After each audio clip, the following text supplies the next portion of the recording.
This is exciting. I'm not sure what happens next. Okay, and we're back. It was like a commercial break on Ocean 100. There's my shameless plug. My day job is with Stingray, in case you're wondering. In all seriousness, though, however, we would like to acknowledge that we are gathered on the ancestral land of the Mi'kmaq. We honor and respect the Mi'kmaq as the Indigenous people of Prince Edward Island. As a Crown Corporation, it's important that we take this moment to reflect on the history and contributions of Indigenous peoples here and across Canada.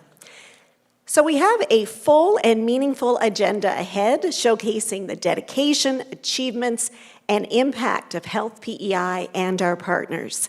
Please note that tonight's meeting is being broadcast live and recorded for future viewing on the Health PEI website. We're also pleased to offer French translation services this evening. So for those who wish to listen in French, translation headsets are available. Additionally, Elise Arsenault, French language services analyst with Health PEI, will assist by translating questions from French to English during our Q&A portion of the agenda. So tonight's meeting will focus on reports that cover the 2024-2025 fiscal year. You'll hear from several key individuals, including the Honourable Minister of Health and Wellness, the Chair of the Health PEI Board of Directors, the Chair of the Community Health Engagement Committee Eastern Region, our Chief Executive Officer, the Chair of the Quality and Safety Committee, who will also present the 2025 Leadership Excellence Awards, and our Chief Financial Officer. Following these presentations, we will open the floor for a brief question and answer period. Before we begin, I would like to introduce you to the current Health PEI Board of Directors, and I would ask when I announce your name, give a wave, stand, bow, whatever you like. Come on stage if you want. Beginning with, of course, our Board Chair, Diane Griffin. Colleen Parker, who is also Chair of our Community Health Engagement Committee for the Western Region. Ryan Foy, who is Chair of the Community Health Engagement Committee for the Eastern Region. Gordon Coffin, newest board member. Welcome, Gordon. Dr. Bill Montalpar. Mona O'Shea, board member. Matthew Vaughn. And Dr. Richard Wedge. So a special thank you to members of the public, patients, clients, staff, and volunteers who've taken the time to be here tonight. Your presence is deeply appreciated. At this time, it is my pleasure to welcome the Honourable Mark McLean, Minister of Health and Wellness, who will bring greetings on behalf of the province of PEI. Minister.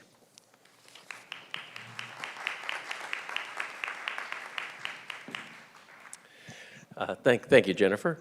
So good evening, everyone, and thank you for coming out to the Health PEI AGM. It's good it's not a baseball evening. I'm sure that would affect the crowd here tonight. First of all, I want to thank Diane and the Board of Directors for their continued support. It's a distinct pleasure to work with all of you, and I value your guidance and direction, and really proud of the relationship that we have forged over the last couple of years. I also want to thank Melanie and her senior leadership team for all that they do on a daily basis to keep our system running. When you stop and think about it, there's nothing more important to Islanders than their health and the health of their loved ones. Every day, Health PEI delivers care that touches lives in every corner of our province, and tonight we're here to celebrate that work, your work, and to look ahead at where we're going next. The truth is, this past year has been one of challenge and real progress. We've asked a lot of our health system, and you've responded with professionalism, fortitude, and heart. From frontline staff to those working behind the scenes, you've kept this system moving and kept Islanders cared for, and I want to sincerely thank everyone for that. I want to thank all the tremendous staff we have in healthcare, because whether you're working in a hospital, a manor, a lab, or in a community care facility, you're part of something bigger. You're part of a system that's growing stronger every single day. We've made meaningful progress together. Over the past year, more than 6,500 Islanders have been matched with a family physician or nurse practitioner. As of yesterday, we've recruited 31 new physicians so far this year. and our physician workforce has grown by 10% since 2023. We're seeing system-wide growth as we expand our healthcare team. The 2023 State of the Healthcare Workforce Report, released by CIHI, shows significant growth in PEI, and we are actually outpacing national trends. Our workforce growth so far in 2025 is 7% and 13.6% since 2023. We are seeing results in access to care. We are performing more MRIs, CTs, and ultrasounds than ever before. We have 7 open access mental health clinics with no wait lists. We are on schedule to clear the cataract wait list by the end of 2025, because this year, over 1,600 cataract surgeries performed. That's 80% more than the previous year. Virtual care and walk-in clinic appointments are also higher compared to last year. We are performing more surgeries and seeing more patients with our ever-increasing population here on Prince Edward Island. And we're also building for the future. New learning spaces are being developed at the QEH, the Prince County Hospital, and Kings County Memorial, all to support medical learners and prepare the next generation of health professionals. And of course, the new Faculty of Medicine at UPEI marks a major turning point, one that will shape our health system for decades to come. And I've been very fortunate to interact with our first cohort of 20 students over the past few weeks. It's a distinct pleasure to meet our inaugural class. All this connects to Health PEI's new strategic plan, a plan built from your input and focused on what matters most to Islanders. It is about listening, it is about learning, and it is about leading with compassion. It's about being accountable for results, the good and the bad, and continuing to pursue excellence in every corner of the system. I kind of think of our health system as a bit like a garden. You can't just plant it and hope for the best. It takes constant care. Some days it means pruning, other days it means replanting, but over time you start to see growth. And when you do, you're reminded that the effort is worth it. That's what we're seeing now, real growth, progress, real results. We know there's still work ahead, there always will be. But together, we're building something lasting, a system rooted in care, accountability, and excellence. So thank you for your dedication, your teamwork, your commitment to Islanders, and thank you for having me here this evening.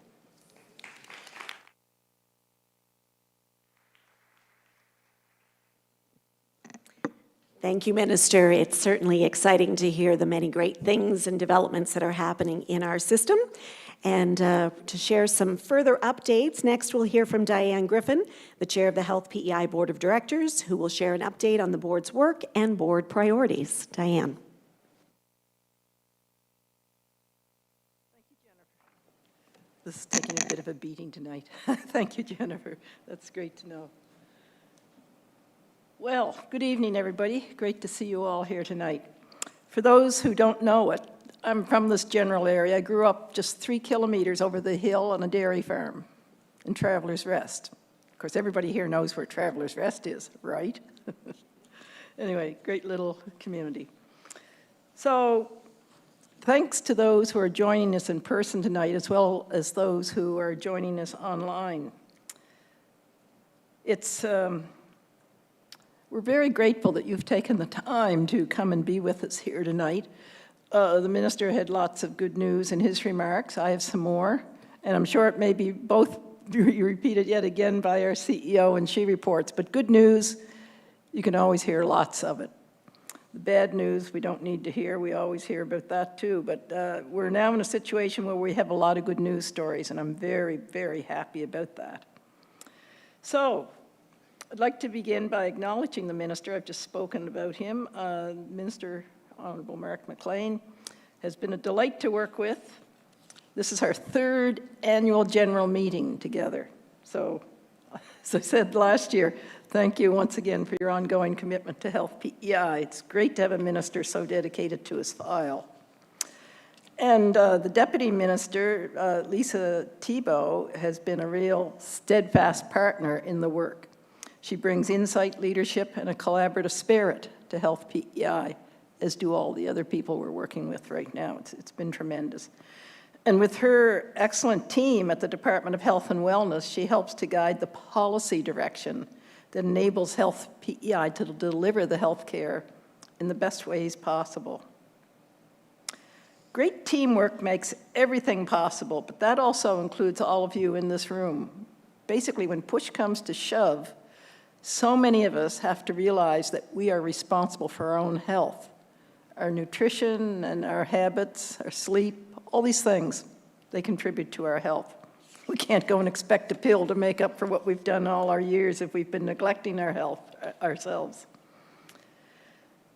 Great teamwork makes everything possible, so what I'd like to do at this point is also acknowledge, and they're both here tonight, Colleen Parker and Ryan Foy. They've already been introduced. They're members of the board, and they're also the co-chairs for the two groups that are community health engagement committees. And the committees are working really well now that the pandemic is over and people can actually meet again. It's been great. So they bring the voices and perspectives of citizens from across the province to Health PEI, to the government, and to the board. So they've been great. So it's really important that islanders from tip to tip have input to the health system. So we try with our board to be representative of the province and also through the health engagement committees, or community health engagement committees. And Ryan will speak about that later in the agenda, so that's great. So at this point, now that I'm giving a number of thank yous, I also want to thank you to Melanie Fraser. She's our Chief Executive Officer. This is her second annual general meeting. And it's hard to believe how quickly time flies. You're already up to your second annual meeting. We're incredibly fortunate, actually, to have Melanie leading Health PEI. She's made some critical progress on some of our most complex files. And it's been challenging, of course, but she's approached every challenge with innovation, transparency, and a strong focus on team building and accountability. So this year, as I mentioned earlier, we do have much to celebrate. For instance, the Munn Regional Campus at UPEI welcomed its first cohort of 20 medical students, as the minister's already referenced. I've yet to meet them. He's met them. I'll make a point of it very soon, of course. And you'll be interested, and you already know, that we've reopened the ICU at Prince County Hospital. I bet a lot of you were at that big meeting at the Credit Union place a couple of years ago when it wasn't such good news. Anyway, we have it staffed and it's running. That's super. We've eliminated the wait list for the community mental health open access counseling, and Health PEI has completed 3,300 cataract surgeries from January to July of this year, which is nearly double the same period in 2024. That's really, really impressive. Significant progress has been made on the construction and planning of the patient medical home at the University of Prince Edward Island. And it will serve as a future hub for interprofessional care and clinical learning. If any of you ever have a chance to tour that facility, please do that. You will be amazed at what's there. The technology is phenomenal. I'm just so proud of what we've got going here. The ongoing recruitment efforts for all levels of staff to stabilize the workforce and create more opportunities for full-time and permanent employment has been a good news story, and the minister's already mentioned that. Last year, Health PEI successfully recruited 41 new physicians. We have an even more ambitious target for this year, but it's always good to have a reach target, something to really shoot for. So those are just a few milestones, and they reflect a system that's still evolving. And this evolution is guided by our new strategic plan, which sets out a clear direction for the future of healthcare in our province. We've cultivated a renewed mission, vision, and values that reflect our commitment, I should say, our commitment to islanders. So our mission, delivering high-quality, person-centered care to every islander. Our vision, a leading rural healthcare system founded on robust primary care that's accessible to all. And our values? First, we demonstrate accountability, we act with care, we work together, and we strive for excellence. These principles guide everything we do, from how we deliver health care to how we engage with the communities and support our teams. Those principles also underpin our strategic priorities, which are to connect every islander to primary care, provide access to health care that meets or exceeds the national standards, deliver one island health system with provincial programs delivering best practices, and to build a more connected health system integrating care around islanders. Together, these priorities will help us build a more connected health system, one that integrates care and ensures no matter where you are, you can count on receiving the care that you need. None of this progress would be possible, of course, without the investment and support of the provincial government. This partnership is essential as we continue to build a stronger, more responsive health system. And for those that don't realize it, which I suspect are very few in this crowd, the province plans the legislation and acts legislation, so that's a very important role. The second very important role is the budget. If they don't give us the money, we can't achieve their priorities. So just a little hint there, Minister. No pressure, no pressure, no pressure. Anyway, this partnership has been good in that it's made sure that we have a more responsive and a stronger health system as a result of that interconnectedness. So this evening is especially meaningful for me. As I mentioned, this is kind of my hometown, and it was a town when I was a kid. Now it's a city, of course.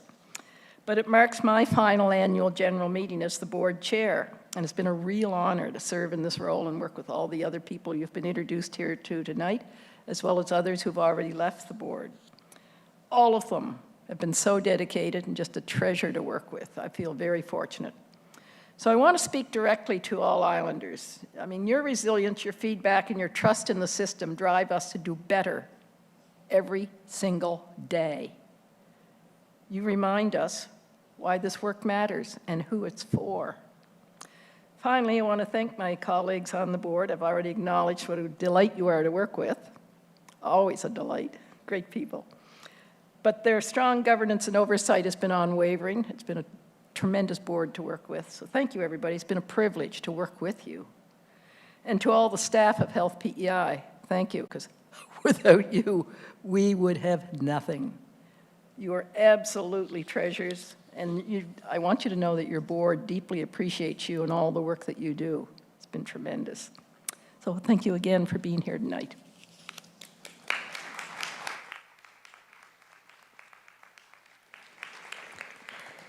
Thank you, Diane. Well, certainly as board members, we have been very fortunate to have the steady leadership of Diane Griffin. Her experience and her approach to being such a collaborative leader and really bringing our board and all the leaders of Health PEI together has been something that we have certainly respected and appreciated, and it's been a pleasure to work with you. You are the real treasure in the room tonight as well. Thank you. At this time, we are going to invite Ryan Foy, who is a board member and co-chair of our Community Health Engagement Committee for the Eastern Region, to present his committee's report and the community engagement highlights for this year. Ryan.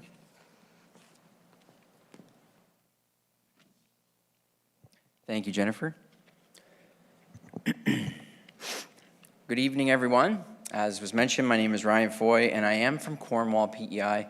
But I will say my wife grew up in Summerside, so always good to get back to Summerside. I first want to thank you for coming out to this AGM. For those online as well, thank you for joining.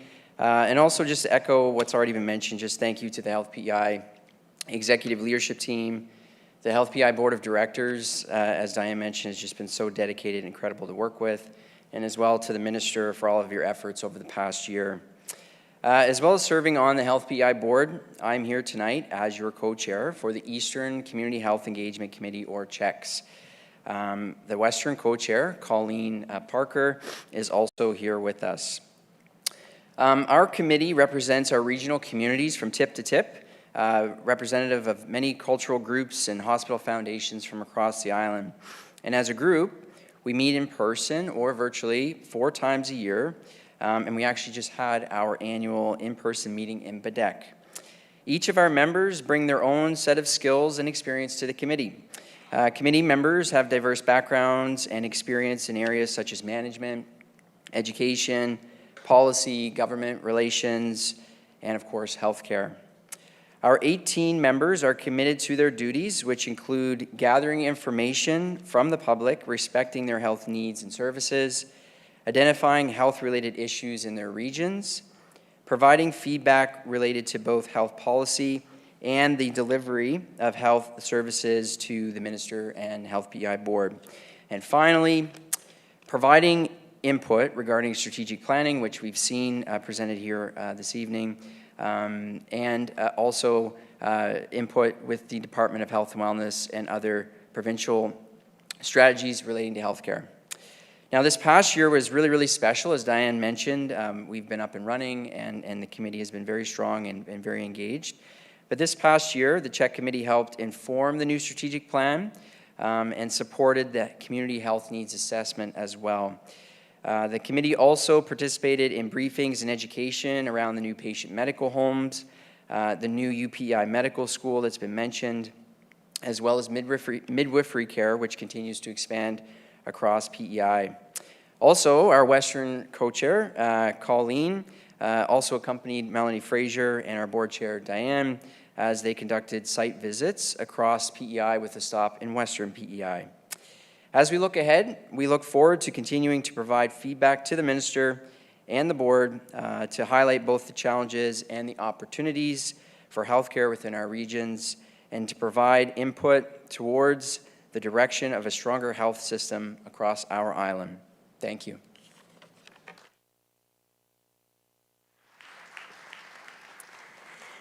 Thank you, Ryan, and thanks to Colleen as well. The CHEC committees in the Eastern and Western region are such an important engagement piece and a great opportunity for us on the board to really get the grassroots of what's happening in our communities. So really important work happening on those CHEC committees. Thanks, Ryan, for that report. At this time, we will please welcome Melanie Fraser, our Chief Executive Officer of Health PEI, to share her annual report. Melanie.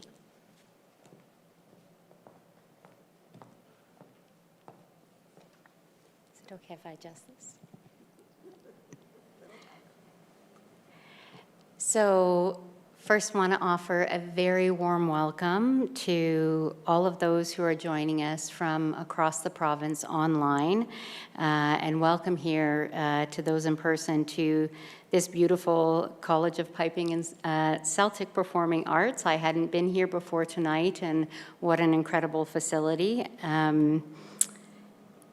It's just an absolute privilege to be here with you tonight, and reflecting back on my first AGM, I think I was a bit like a newborn baby or a deer caught in headlights. It was very early on in my tenure. Definitely get the run of show a little better for tonight, and I'm absolutely thrilled to be here.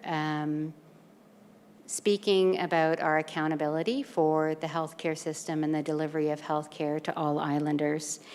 And it's absolutely great to be here and having our AGM in Summerside. This is a community that cares deeply about healthcare. I've had the great joy of coming to Summerside many times, a couple of times for something called the Grassroots and Cowboy Boots event, but it's just one example of the great efforts that this community goes to support the healthcare system. And I can't be out here in Summerside without giving a huge shout out to the PCH Foundation and to Marlene and Warren Ellis, who are just stunning examples of the deep kind of commitment and generosity that we see from communities across the island.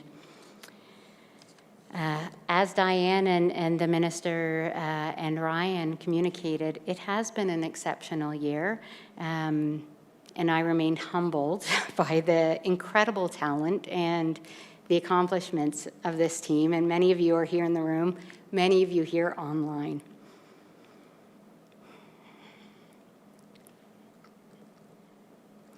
A year ago when we were here, this health system felt so fragile. And we listened to you as community members, as recipients of health care, and we felt your fear, we felt your fatigue. There was so much uncertainty. And then I think about where we are today, and it's a different place. We will continue to have challenges in healthcare, but it is important to share that we are in a better place, and there has been significant progress. And while there will always be much more to do, I want to assure you that there's progress, there's momentum, and there is optimism for the future.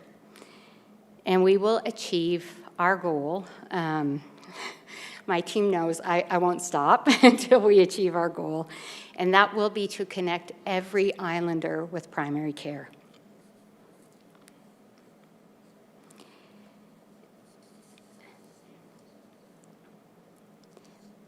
We spent the last year trying to stabilize the health system. As I said, it was fragile. We have a stronger foundation now. That stronger foundation is your health PEI team. That stronger foundation are the staff and talent that we have brought into and retained in this organization. And they are now poised under our new strategic plan to pursue our goals with, as I said, renewed optimism, with momentum, and with focus and energy. And there is much to do, and that will take all of that energy. But tonight, I hope we can put a little bit of gas in everyone's tank by just pausing to reflect on that progress and to recognize each and every one of you, and I love seeing you here, and to celebrate the people and the hard work that they have delivered. So I hope you will join me in recognizing their achievements and offering your encouragement to them as they continue to rise to the challenges of delivering better health care every day. Health PEI really isn't just an organization. I often tell people that we're a people business. The services that you receive cannot exist without people to deliver them. 85% of our budget is spent on people to deliver those services to you. We are also the same community of passionate islanders who value this public service and are so committed to delivering it for you, but for us, for our loved ones, for our colleagues. Health PEI is dedicated individuals whose commitment drives the care that we receive every day. And you know them well. They're the support staff that you see across the system. They're some of the best cooks if you've ever been in any one of our hospitals. They're engineers, they're resident care workers, they're educators, they're nurses, they're nurse practitioners, they're physicians, they're therapists, they're our sons, our daughters, our neighbors, our friends, and most importantly, our colleagues. They are dedicated to this island. And even outside the workplace, and this is the stuff that brings me joy, I've seen our teams rally around food banks, blood drives, pride celebrations, not because it's their job, not because they need to do this, but because they just care deeply about this island. So as I said, this team is stronger. We are growing, and we are growing the talent and the people that are going to deliver the services that you rely on. So both the minister and Diane talked about the physicians that we hired to the island, and that's so, so important. We are in a global competition for talent.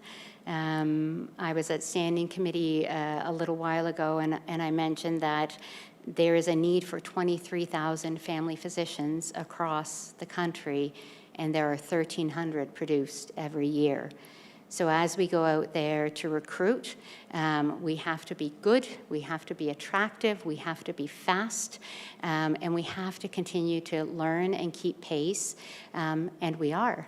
We actually led every jurisdiction across Canada this year in hiring family physicians per capita. But we're not just about physicians. That's a small part of our workforce. I've often said that nurses are the backbone of healthcare. They form a huge part of the core healthcare services that we deliver.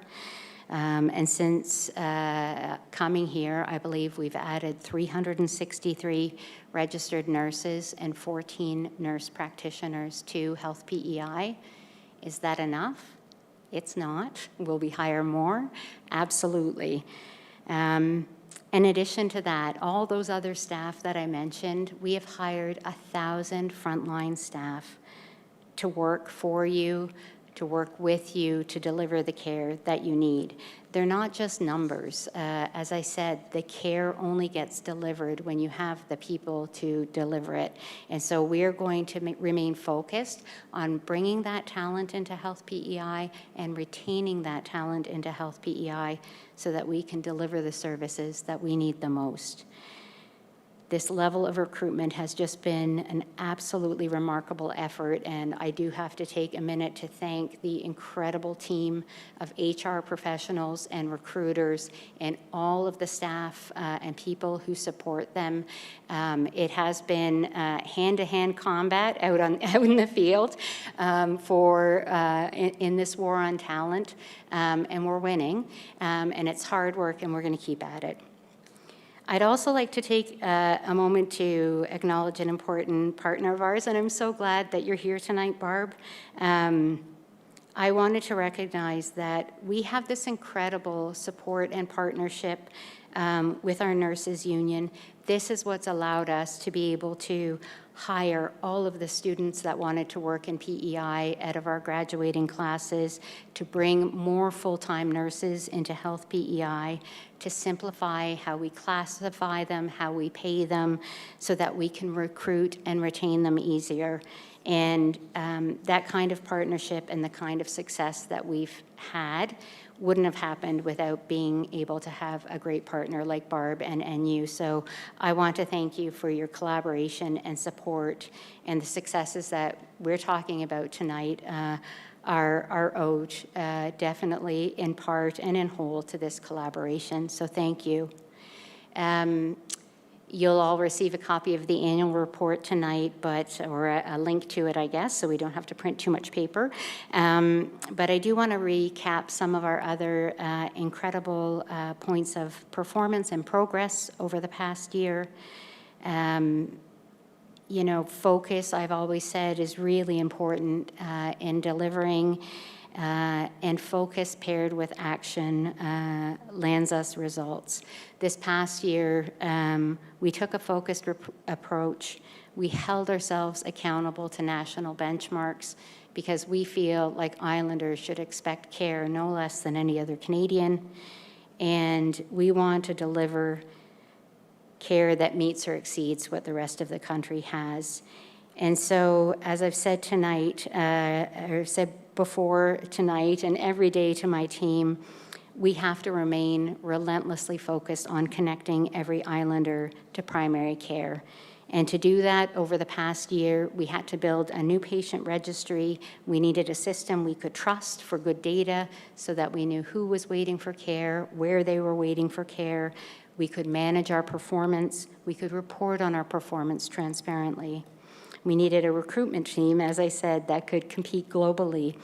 And we needed to ensure that we have safe, inclusive, and fulfilling workplaces, because we can recruit people here, but more importantly, we need them to stay here and have careers where they can grow and be fulfilled and satisfied. To help us deliver some of these system-wide improvements, we established a small transformation office. This is a tiny team of people. They're clinicians. Some of them are nurses, engineers, project managers, and we deployed them to sit beside our frontline staff to deliver on some of those persistent challenges, such as challenges with recruitment, such as increased surgical wait times, such as access to primary care. They were the cavalry that came in to help the front lines be able to move these initiatives forward and to give them support to get the work done when they needed to focus on their day-to-day work. So some other highlights of from the report in terms of what we achieved. As I mentioned, a modernized patient registry, a new model and provincial plan for maturing our patient medical homes. We know that that model started and then was a little bit short-circuited by the pandemic and a loss in staff. We've spent a year rebuilding our provincial plan, ensuring that these patient medical homes will be properly staffed, that they can deliver coordinated care, that they've heard through our checks from what their communities want from their patient medical homes, and that we've built that into our planning. So before yesterday, there were 17 patient medical homes across PEI delivering that team-based primary care. And then yesterday, the 18th patient medical home at UPEI opened up. And while that's taking shape, it's an absolutely exciting development, and it is going to help us further strengthen and deploy innovations to our primary care system. So yesterday, in their first day, they've already onboarded 194 patients. They've sent out a survey to the people that will be connected to that home, and they're going to engage them in unique ways and helping to design the care so that when we say we're building a patient-centered system, we mean it, and we're designing it with you and not for you. We will also be opening a new collaborative health clinic here in Summerside this spring, and that will be another exciting addition to our ability to move that needle towards ensuring that every Islander has primary care. It was mentioned before about the open access counseling that we have across this province. That's a remarkable feature that only this province has. You and your loved ones can access mental health counseling and supports with no wait list and no referral from a physician. That's not only a remarkable support to Islanders, but it's also, importantly, a support to all of our providers who also experience a higher burden of patients with mental health concerns. So building the system around our primary care system lifts us all. And as the minister mentioned, we're also training our own talent, and I won't read all the notes I had about that because you covered it, other than to say, I, like you, was so excited to be able to watch these 20 Islanders put on their white coats and to see 20 Islanders, 20 medical students who will soon be delivering care for Islanders here on the island. So we're making our own, we're building our own pipeline. This is transformation. So this is how you build sustainability. This is how we ensure that we're using every lever we have, every tool in the toolbox to make sure that we can get care to Islanders. And as many as you know, through the pandemic, we lost a lot of staff, and as a result, we saw a loss in some critical services that were already at that point struggling to keep pace, and that was fairly consistent across the country. So we set an agenda this past year to tackle a few priority areas. Those included improving wait times for surgeries, improving wait times for diagnostic imaging, and addressing growing backlogs in hospitals and emergency departments. And we made good progress on these fronts. Not great progress, there's more work to be done, but I'm so grateful to the teams and the work that was done. Not only did they develop progress, but they shifted trends in completely opposite direction. Where we were losing capacity, we rebuilt it, and now we're gaining capacity. So we did perform 22% more hip and knee replacements this year than last year. That's a small increase. It's an important increase. It's not enough, but it shows that we're not declining. We're growing, and we need to keep focused on the actions that are making that happen. We also saw our imaging volumes increase, thanks largely to improved staffing and some really innovative system efficiencies and technologies. A year ago, if you had asked someone you cared about and they needed a semi-urgent MRI, one of the ones with contrast, it means that you really need to be scanned.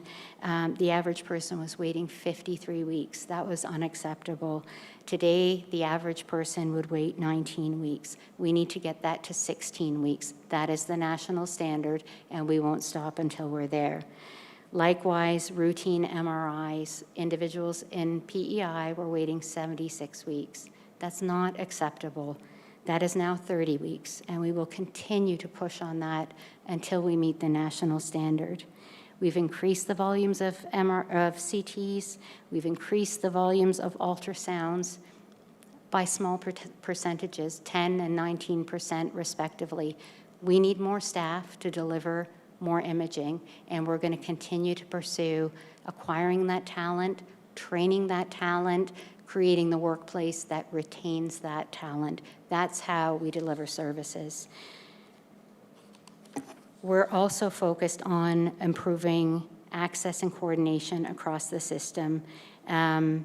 And many of you have spent time in hospitals, like me, in the back hallways of emergency departments, talking with nurses, providers, families.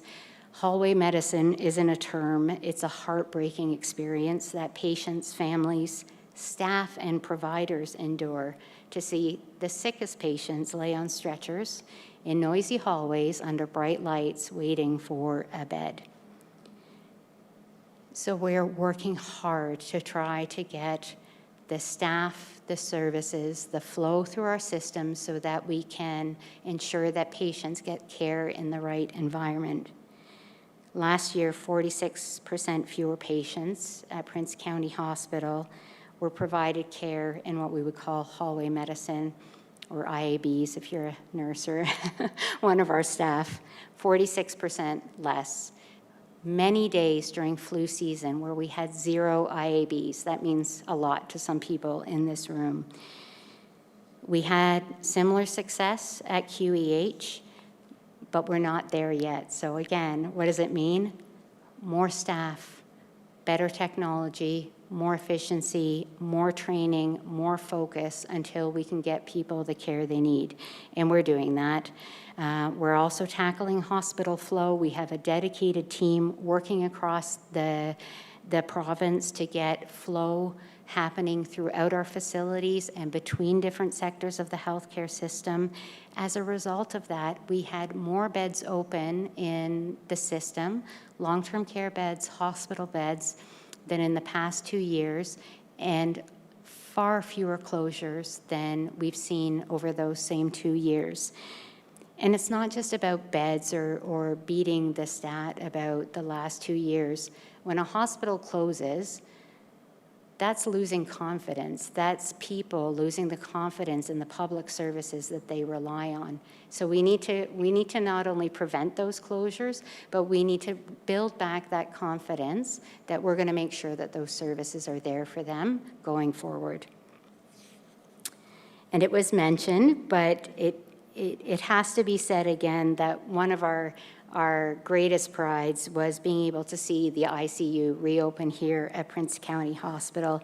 And again, it's one of those stories where it wasn't just about reopening the ICU. Reopening the ICU was incredibly important to a team, but it also signaled the health of the hospital, the health of the community as a whole, and the confidence in the future of the health system here in Prince County, but also across the island. These 2 acute care hospitals need to be there for each other to create redundancy for each other and to be able to back each other up in delivering the services that islanders are going to need today, but also going forward. We are absolutely indebted to the staff, the community members, and countless others who helped us make that happen. It was a lot of hard work, and we're not done. We're going to continue to invest in these hospitals to build more services. And importantly, and Ryan, thank you for speaking about the works of the checks. We signaled this past year a commitment to doing better when it comes to listening to and engaging with our communities and our patients about their services, and not just when their experiences are great, more importantly, when they are not. We launched a new patient relations team. It started small and it's grown since, but that is our opportunity to hear directly back from patients, families, and communities when they like their care, but also when their experience has not been exceptional. And it gives us this tremendous opportunity to learn. And it gives us this tremendous opportunity to, again, demonstrate when we say we want to be a patient-centered system, we have to listen to our patients and take their input, learn from it, and use that to guide our delivery of the system. So you heard tonight we are unveiling our strategic plan. It outlines how we will deliver on the priorities of government to be a strong rural healthcare system. It needs to be founded on a strong primary care system. We need to deliver care to islanders that meets or exceeds national standards, and we should expect nothing less. Our strategic plan, we've organized it around a system that puts the right people, providing the right care in the right place at the right time. Sounds simple, hard to deliver in a complex healthcare system, but we have a focused set of priorities. We have measurable outcomes. We have the right people. We're going to go find more of you. And we are going to deliver the care that islanders deserve. I want to end tonight, my remarks tonight anyway, by saying that I'm just absolutely filled with gratitude. This is a hard job, but it's also a great job. And this is where I get a little emotional, and I'm sorry.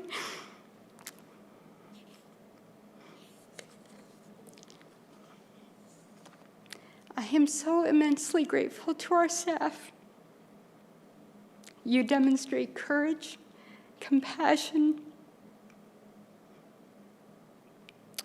resilience, and unwavering commitment, even in the face of significant challenge. My team is probably going to laugh because they've never seen me cry, and I don't cry. Your courage, your work brings me to tears. And this success that we talk about tonight is because of you. The long hours, the cold mornings, the cold nights, those terrible phone calls from your CEO in the middle of the night. I'm so sorry. Thank you. I just, this is such a privilege to be here to lead you. Thank you to our minister and our government. You have supported our work tremendously, and we can't do this without government support, and it's been remarkable. To Diane, thank you. You have been a phenomenal chair and mentor. You helped me settle on the island. You've brought me pickles, homemade jams. We have an amazing board. We truly have some very deeply committed people who care about the services that we deliver. Your stewardship, your guidance, your time, your expertise. I don't know how you find the time to give us all your time, but tonight is a night for us to show our appreciation to you. We couldn't do our work without you. Our foundations, our auxiliaries, the volunteers, and the donors. I have been blown away by the generosity of this island. I have not seen this type of engagement in other places, and it's something that we should be so proud of and so grateful for. You absolutely inspire us with your selflessness. I do need to thank our remarkable partners. I thanked Barb earlier. We have many partners in this system. We can't do our work without them. Your collaboration and your help when we desperately needed it was a game changer for us getting to success. And I also have to thank a number of people who aren't here on this island, but we have phenomenal Atlantic Health Authority partners who lean in to provide us with support when we can't do it for ourselves. And so I want to acknowledge them and acknowledge their generosity and support. I want to thank our communities. Your trust, your feedback, sometimes very candid, and your support is what we need for what we're building, and we thank you for it. And then I would say finally my deep gratitude to my team. They hear me say this. Healthcare isn't for the faint of heart. Sometimes I say healthcare ain't for sissies. They work really, really, really hard. I'm beyond grateful for you.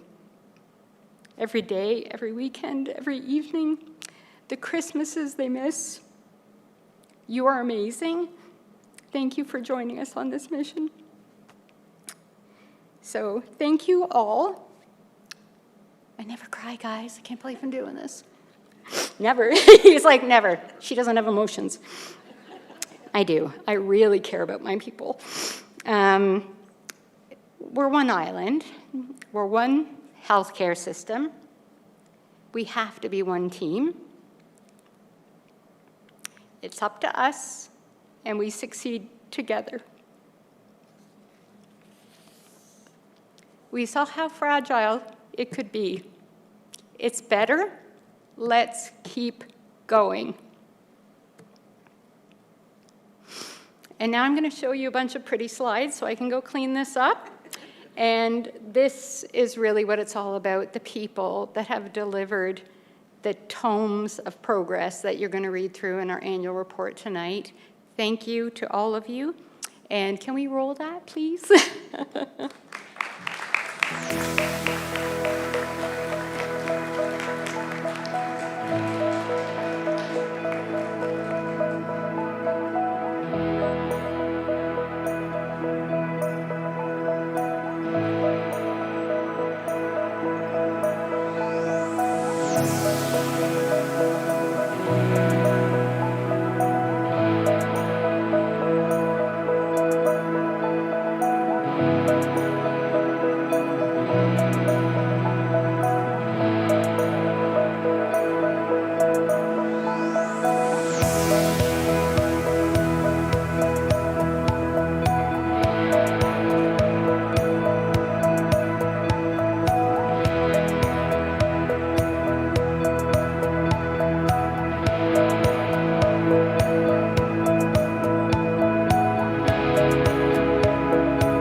Such a great video. That really brings your annual report to life when you see that snapshot in a minute and a half. And, you know, the reason for the strong emotions tonight is because we are seeing these major accomplishments. And, you know, 2 years ago, we didn't have those accomplishments to perhaps talk about, and to be here less than 24 months later and see the progress that Melanie and her team and all the dedicated healthcare professionals across PEI, it warrants strong emotions. So a lot of good work has been done, as the minister and Diane and Melanie and that video has shown you tonight. And we really probably need to focus a little bit more on the good news and the good things that are happening, because there are great things happening in healthcare on PEI, and there will continue to be great things. So it's now we've got more great things happening, and it is time to celebrate excellence. Dr. Bill Montalpar, chair of our Quality and Safety Committee, will present the 2025 Leadership Excellence in Quality and Safety Awards. At this time, we would also invite the minister, board chair Diane, and Mel to please just head to the front of the stage for tonight's special presentations. Over to Bill. Thank you, Jennifer. Minister McLean, Madam Chair, Madam CEO, sleep-deprived Blue Jay fans, welcome everyone, and how lucky are we to have such a great CEO. It's a pleasure to be here tonight to speak about the 2025 Health PEI Leadership Excellence in Quality and Safety Awards and to announce this year's recipients. Each year, through the Leadership Excellence in Quality and Safety Award, the Health PEI Board proudly acknowledges and celebrates staff who are driving positive, sustainable changes across our healthcare system. This awards program recognizes both individuals and teams who have led initiatives that improve the quality and safety of care for Islanders. Now I'm delighted to introduce the recipients of the 2025 awards. As your name is announced, please step to the side of the stage to accept your award. Once all recipients have been recognized, we ask that you gather at the right of the stage for a team photo, and thank you very much for all of your efforts. Let us begin with the winner of the 2025 Health PEI Leadership Excellence in Quality and Safety Award. This is the main award, and this year's recipient is the Outpatient Withdrawal Management and Opioid Agonist Therapy Program from Community Mental Health and Addictions. Their initiative is titled Reorientating Health PEI Community Substance Services, Improving Access, Reducing Barriers, and Integrating Services. Accepting the award on behalf of the team is Tasha McDonald, supervisors, with other attendees from tonight here are including Lorraine Drost, Tasha McDonald, Nevin Campbell, Audrine Matheson, Kennedy McDonald, Natalie Ryan, and Kim Myers.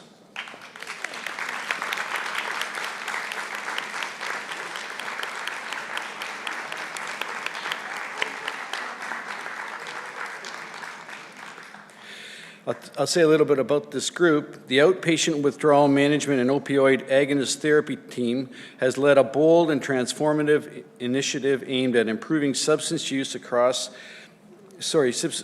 care across Prince Edward Island. Recognizing significant gaps in access and barriers to care, the team expanded services beyond opioid treatment to include support for alcohol, stimulants, cannabis, and tobacco use. They introduced same-day and next-day appointment model, effectively eliminating wait lists and ensuring timely access to care, an essential factor in engaging and retaining individuals with substance use disorders. To enhance clinical capacity, the team added 3 full-time registered nurses and integrated a nurse practitioner specializing in outpatient addictive medicine. This expansion enabled comprehensive on-site medical assessments, including blood work, ECGs, and point-of-care testing.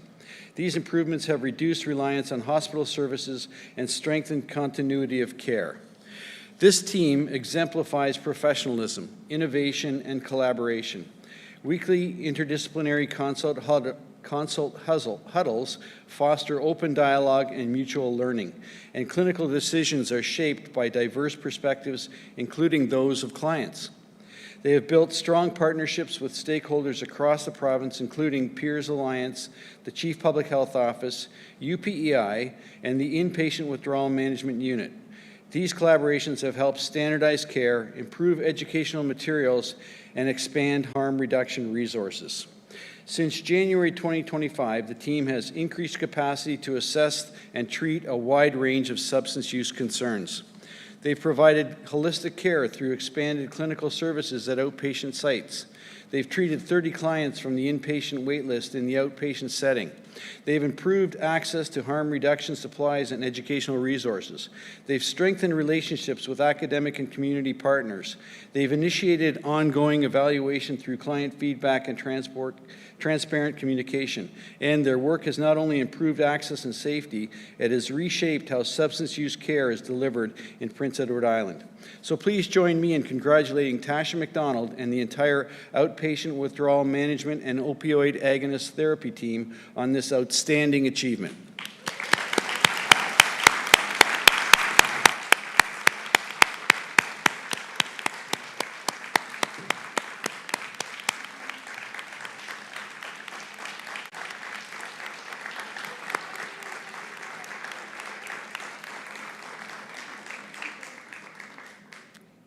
Thank you very much.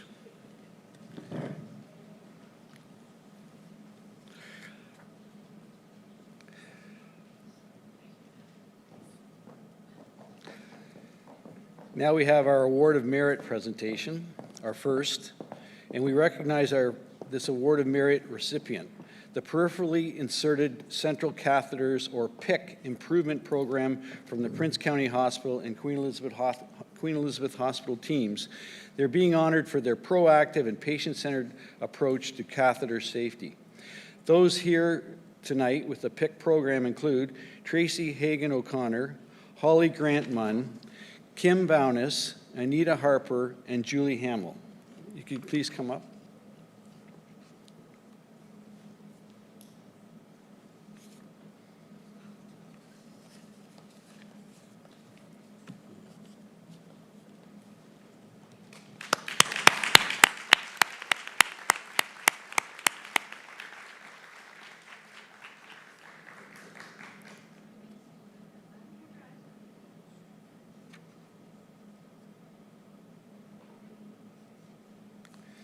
So a little bit about this spectacular group. The PIC teams at Prince County Hospital and Queen Elizabeth Hospital identified a concerning trend in catheter fractures, becoming only the second team in Canada to do so. They responded swiftly by changing their practice, removing affected lines, and implementing safer alternatives. Their proactive efforts led Health PEI to issue a safe practice notice months ahead of the manufacturer, contributing to international recalls. The teams collaborated with industry partners, trained staff on new equipment, and educated patients and providers across the healthcare system.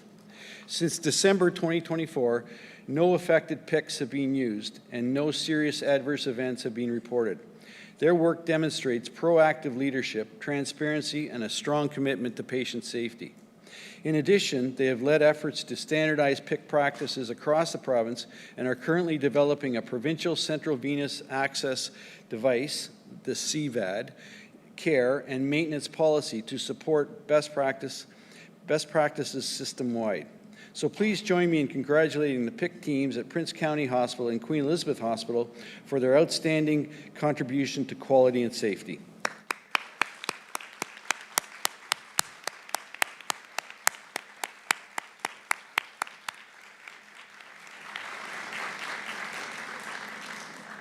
Well done.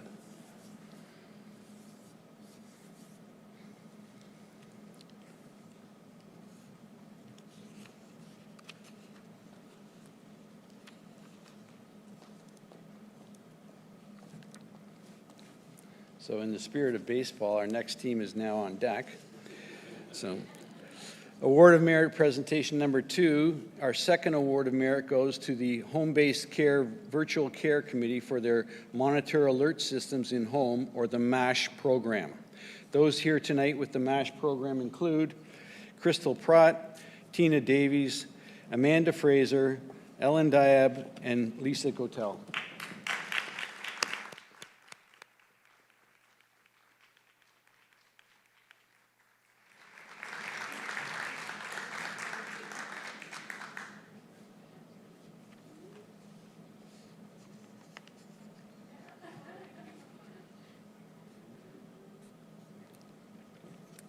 So a little bit about this outstanding team. The MASH program supports aging in place by equipping eligible home care clients with fall pendants and geofencing technology. These tools are linked to a 24/7 call center, enabling timely responses to falls and wandering incidents and helping to reduce unnecessary emergency calls and hospital admissions. Since its launch, the program has supported over 400 escalations, with most resolved by caregivers and only 2 requiring 911 intervention. It has provided peace of mind to families and clients, particularly those living with geriatric syndromes or chronic conditions. The team prioritized dignity, autonomy, and safety by developing person-centered care plans and fostering interdisciplinary collaboration. Regular meetings ensured alignment among nurses, therapists, social workers, and support staff, while clear protocols improved continuity of care. They also engaged in external partners such as Toronto Grace Hospital and AgeWell, contributing to system-wide transformation aligned with Health PEI's Aging with Dignity initiative. So please join me in congratulating the Home-Based Care Virtual Care Committee for their innovative and compassionate approach to improving care in the community.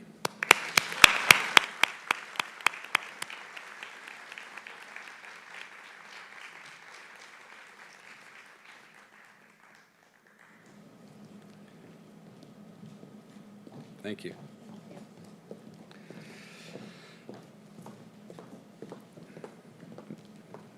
Now, before we conclude, I would like to take a moment to acknowledge all those who submitted nominations for this year's awards.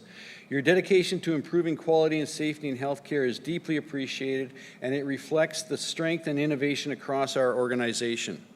Each submission demonstrated a commitment to excellence and a passion for making a difference in the lives of Islanders.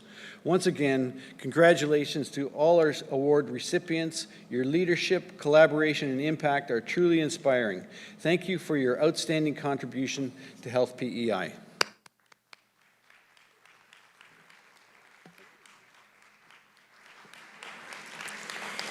Thank you, Bill, and congratulations to all of tonight's award recipients. Really interesting to hear the overview of the amazing projects that you're all working on to improve healthcare for all Islanders. So congratulations, and we're so glad you could join us tonight. So our final presenter, he gets the top billing. Next on our agenda, we'll hear an overview of Health PEI's financial performance. And I'd ask you to please welcome our interim Chief Financial Officer, Sean Turlson, who will share the 2024-25 annual financial report. Over to you, Sean.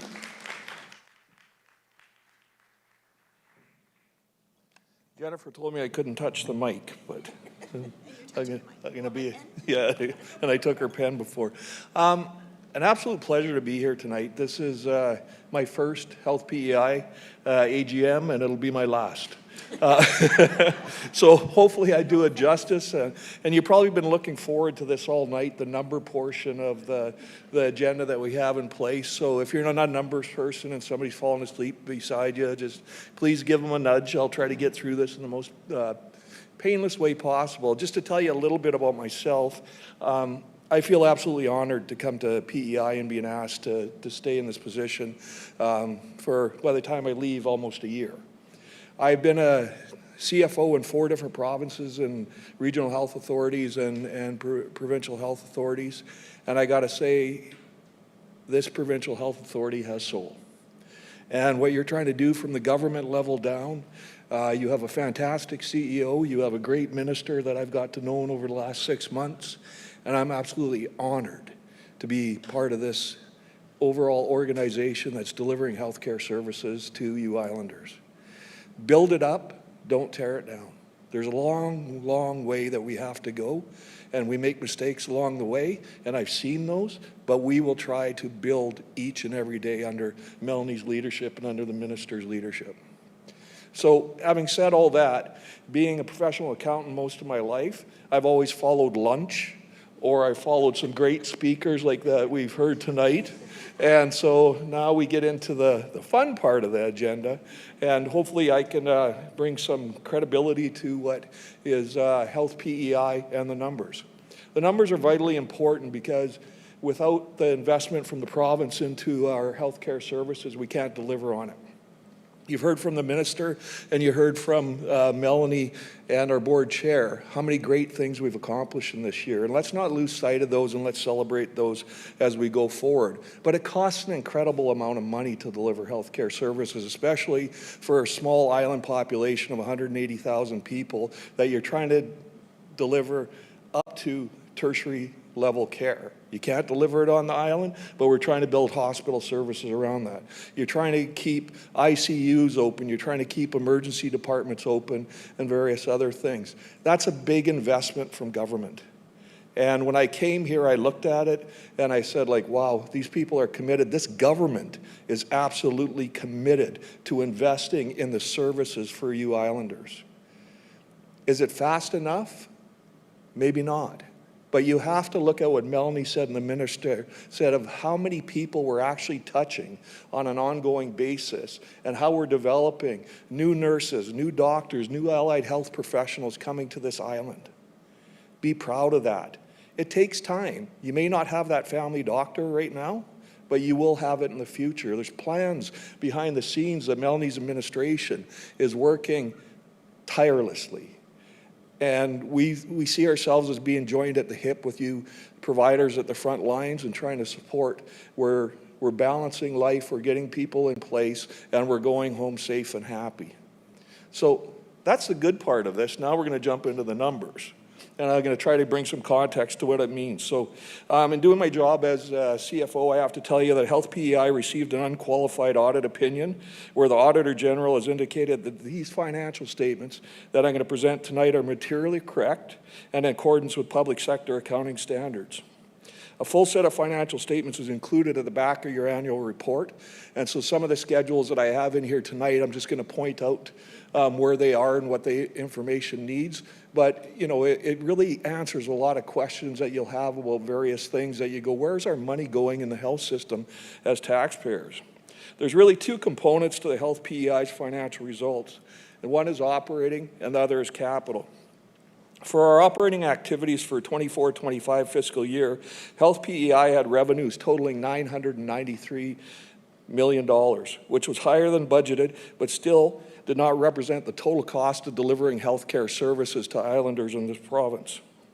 A special warrant for $27.2 million was provided as additional funding by our government related to the costs of healthcare delivery, such as per diem rates for private nursing homes, additional long-term care beds, and private nursing homes and collective agreement ratifications. That's the salaries of our hardworking individuals at the front lines, and I'll go into detail about that. For 2025, Health PEI was still underfunded by an amount of $28.48 million on a $1 billion budget, so less than 3%. In part, these costs were related to covering out-of-province healthcare services. Those are the services that we can't provide for ourselves because we're not tertiary level institutions on the island. We'll never get there because of our island population, so we have to partner, as Mel said, with other areas and other jurisdictions so that we can serve you in a proper way.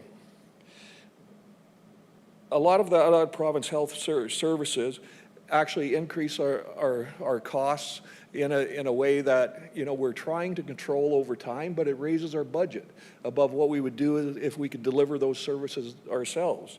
There's other things that are hitting our budget as we grow, and we announced a lot of individuals as far as nurses and other physicians that are coming into the system, and with that growth, we see supplies and such, and food, medical, repairs and maintenance, all growing at the same time. And those numbers, even though they're incremental, they add to an overall budget deficit over the year because we can't always gauge exactly how much we need at the beginning of the year. And that's why we have things like special warrants that the government was so gracious to put in to invest in your healthcare services. The underfunding in last year's financials is covered by that special warrant, and there was two parts of it last year. There was one midway through the year when we went back to government and said, like, we're doing a great job, we're bringing people in, but our costs have risen as a result of volumes that are coming in. So midway through there, we had spent overspent an anticipated $54 million. So government said, well, you're halfway through the year, so we'll give you $27 million. You proved a case that, things are happening, a lot of positive things are happening in the system. And so that's how, when you don't have the correct amount of funding, how government responds to it. A lot of times when we look at things like special warrants, it's directly related to what government is trying to balance a budget, and they look for mitigation across the entire budget. And mitigation is a term to say, you know what, there's a lot of programs and services that may not start April 1st, the beginning of the financial period. And so we're going to take some money back because we got to build schools, we got to do roads, we got to do all the infrastructure that's necessary as well. But if you're very successful, like Health PEI has been in the last year in hiring individuals, expanding services, opening PCH ICU, opening the ED department at Western, it costs a lot of money. And so that's how we respond to it. When we look at the second part of the budget is capital activities, and Health PEI spent $46.46 million of its capital budget. It was allocated $66 million, but again, sometimes the programs and services don't get off the ground as quick as we'd like them to, or we can't find local area vendors to start some of the construction projects. And so there is a delay or a slippage. In the last year, we've done a lot of work on increasing our project management support, partnering with DTI, splitting responsibilities. And this year, for the first time, I think, almost ever, is we spent our total allotment of capital budget in this current fiscal year. Looking back, we didn't get some projects, and so that was about a $20 million change, $22.83 million that we didn't spend. And if you look at our facilities are characterized as aging, right? And we have a lot of deferred maintenance. There's some things that we look at, the QEH, for example, the hospital. When that was established in the early 80s, we still have some of the infrastructure that's in place, and we have to replace some of the property, plant, and equipment. It's not the most desirable thing that you would look at investment in healthcare, but it's absolutely critical to keeping our facilities open. And that's where this capital budget actually focuses our attention to take deferred maintenance out of the system. So the next one is actually getting into the financial statements, and there's a lot of detail that's actually in this slide, and I'm going to have to read through some of it because there's no way you could remember all of this and everything that goes into it. So this slide summarizes the financial results. And if you look through it, you can see this information under Note 18. So if you look at the financial statements in the back of your pamphlet that was given out tonight, this is everything that's in there, and it really characterizes. I'm trying to draw your attention more to it so that you'll spend some time studying that and trying to understand where all the taxpayer dollars go into Health PEI. Each year, Health PEI is granted an operating or capital budget that we just talked about. The operating budget includes revenues and expenses associated with providing daily health services for Islanders that amounted to $958 million. It's a big number. The total actual revenues that we needed were $993 million. And with the total capital revenues of $46.5 million, the budget became over $1 billion for the first time ever in PEI. That's the investment that you're making as taxpayers. That's what your government is saying that we need to actually finance the growth that we've seen in the healthcare system. Throughout the fiscal year, Health PEI regularly communicates with the Department of Health and Wellness and Finance on its expected operational results. And we sit down and we say that we are going to have deficits going throughout the year. When you look at what happened going back 3 years ago, we actually had surplus budgets. That's not necessarily a good thing in healthcare. It might mean that we're not doing the things that we need to bring in the professionals that are actually going to deliver services. So 3 years ago, we had an $18 million surplus, and government looked at that and they said, well, we're going to take $15 million away and we're going to put that mitigation in. But we didn't achieve the goals that we needed to. You've seen that, the number of physicians that were there, we didn't have the amount that we have today. We talked about how many nurses that we've hired over the last year. Now you see the costs starting to ratchet up and escalate up. And so that's why you're seeing us 3 years ago moving from a deficit budget where we weren't really moving or a surplus budget, pardon me, where we weren't moving the needle on delivering services to islanders to where we are today. And your government is spending a lot of money to make that happen so that you as taxpayers have services on the island that you can have faith in.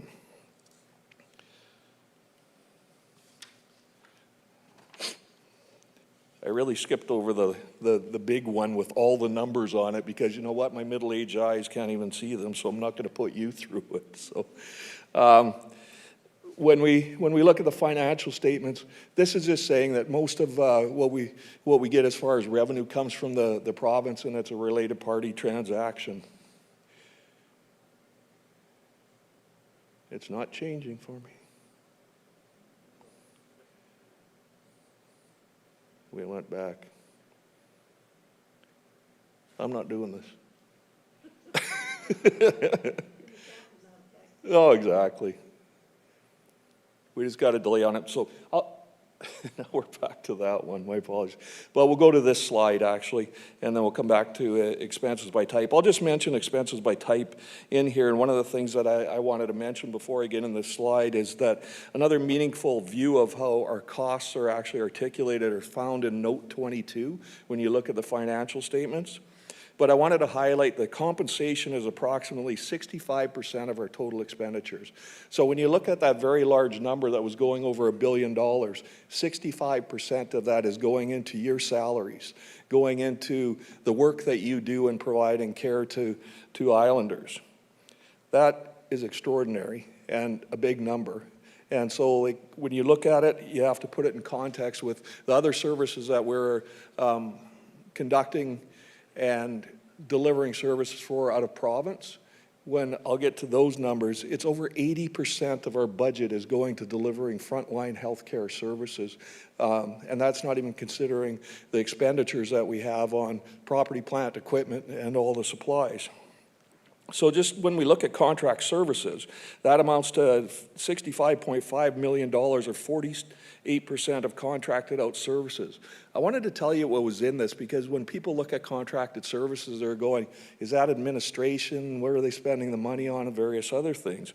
But it's large things like inpatient ward regular, $23.6 million. Physician services, $15.8 million. Inpatient ICU, $9.7 million. Inpatient high-cost procedures, $6.5 million. Outpatient standard visits, $4.8 million.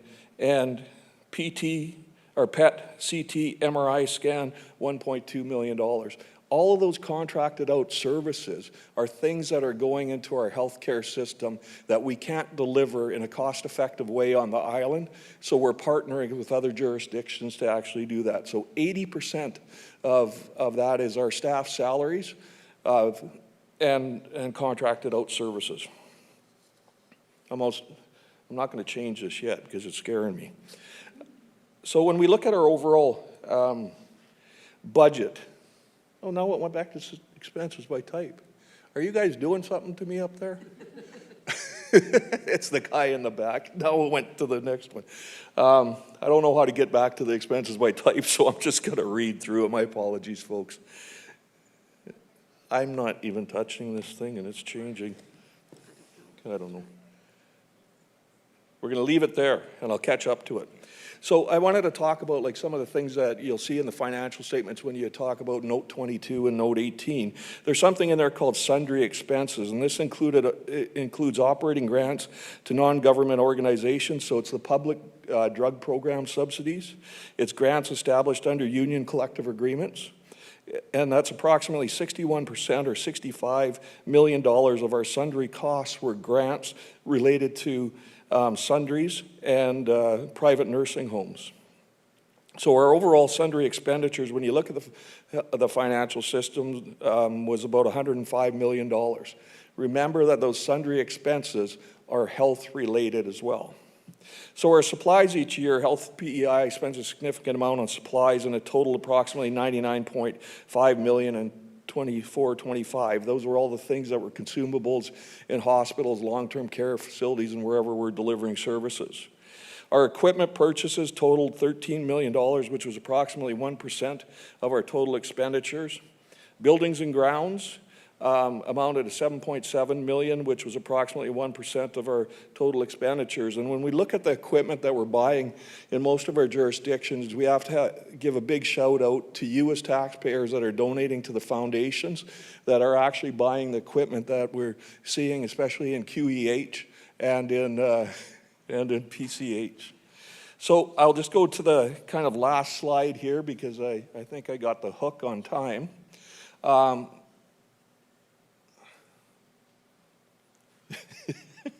It's got a mind of its own, this thing. So anyways, we wanted to talk about the budget and really highlight where we were on the budget for this upcoming fiscal year and highlight that administration is only 1.3% of our overall budget, that our debt is very, very low because we're not going into debt-related things on capital projects. Our equipment is only 2% of our budget, and our material supplies and services are about $105 million in this year. Again, those were the consumables that we use in our facilities. And our professional and contract services, again, those are the areas that are out of province and various other things that are really investments in healthcare services, amount to 23% of our budget. That coupled with our salaries is over 80% of our budget just in what we're spending, again, on healthcare services. And travel and training makes up a small portion of what we're doing now at 0.7. And so our total budget for this upcoming year will be $1.075 billion. So next time when we're talking about this, we'll be explaining how we spent those in relation to last year's budget that we went up virtually $111 million. That was primarily related to the investment in salaries as it related to cost of living allowances for our hardworking healthcare workers at the front lines. So congratulations to you as a province. I think you've came a long, long ways in a short period of time under some great leadership. And I've been very proud to be part of this organization for, I guess, almost 7 months now. And I'll be here for a couple more months and really take pride in what you're doing as Islanders. Thank you.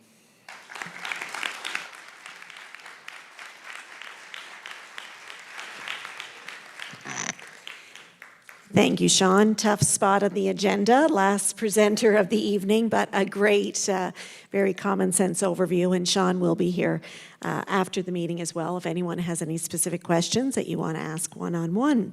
So that concludes the business portion of Health PEI's 14th Annual General Meeting. At this time, we now will open the floor for questions.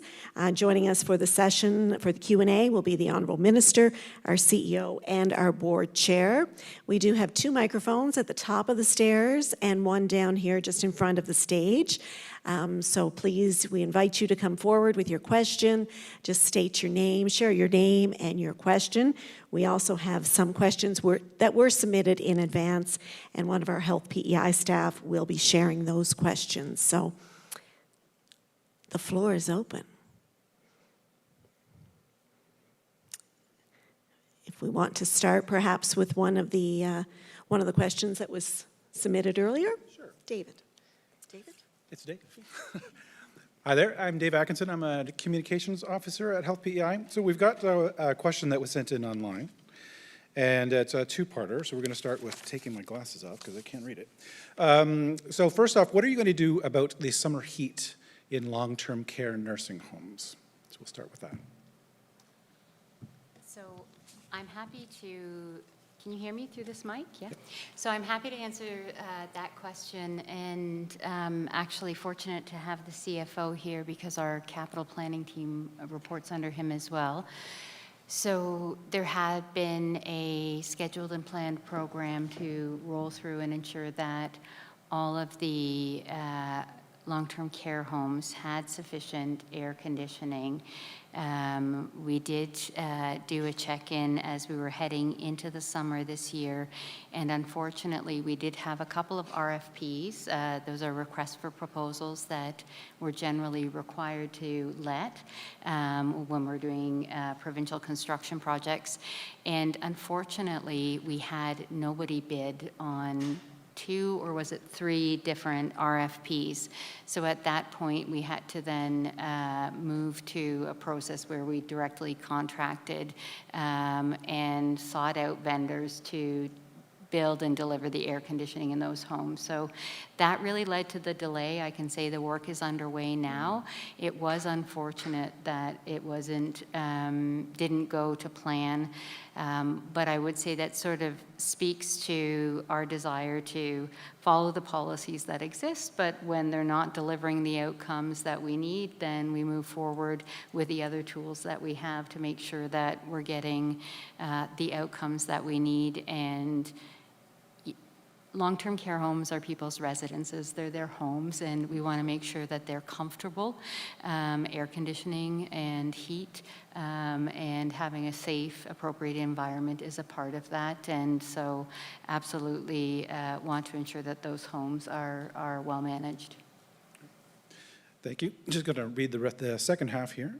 There seems to be 2 sets of standards for nursing homes. There are different regulations for private homes and public homes. When we go into nursing care, we have no choice as to whether we're placed in private or public care.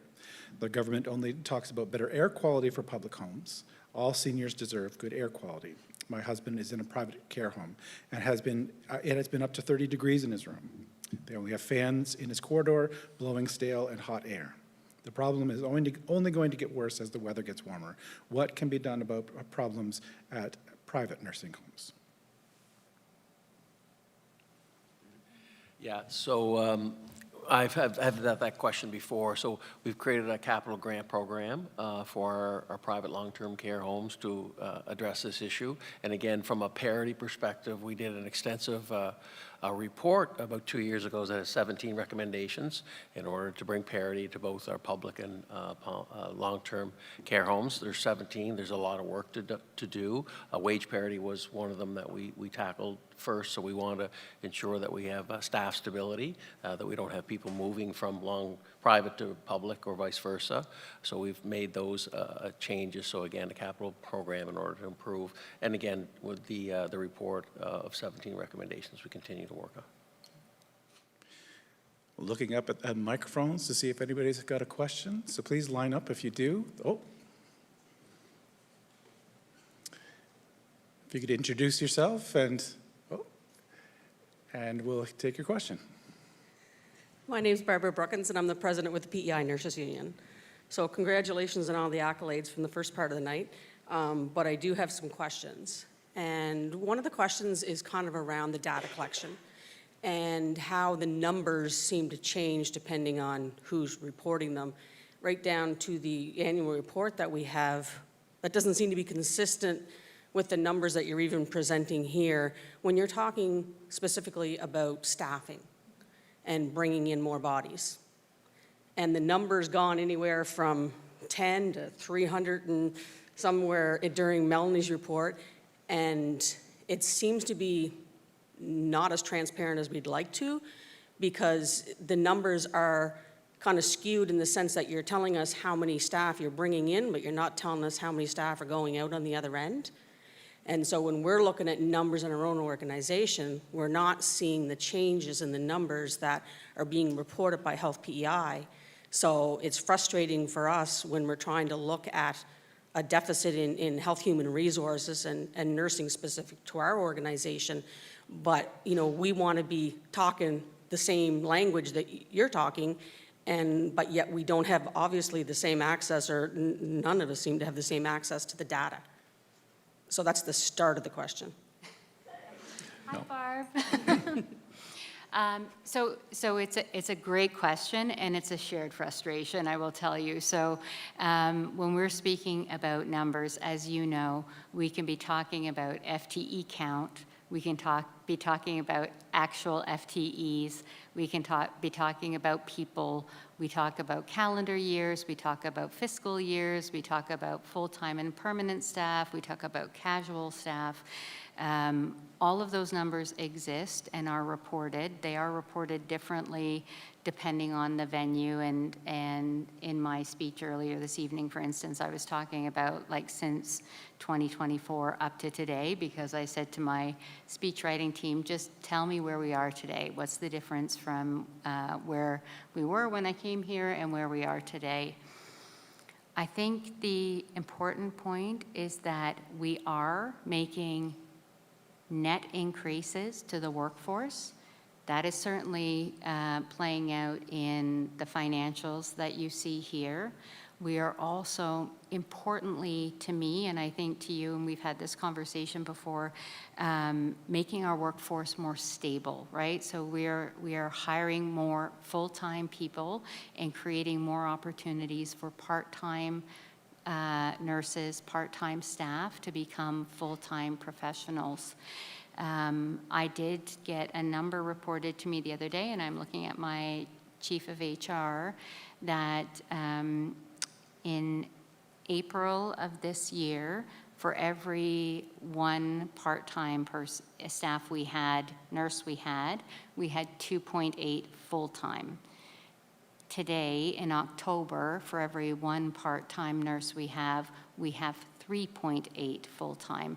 And that's because of that exercise that we went with through you that I spoke about, where we partnered on our flexible hiring and creating this opportunity for staff to move from being a part-time 0.6 of an FTE, 0.8 of an FTE to a 0.9 or a 1.0. So yes, as we go through the data, it's really hard to, depending how you look at it, and depending whether you're reporting calendar year, fiscal year, what time period, but I can confirm we are increasing.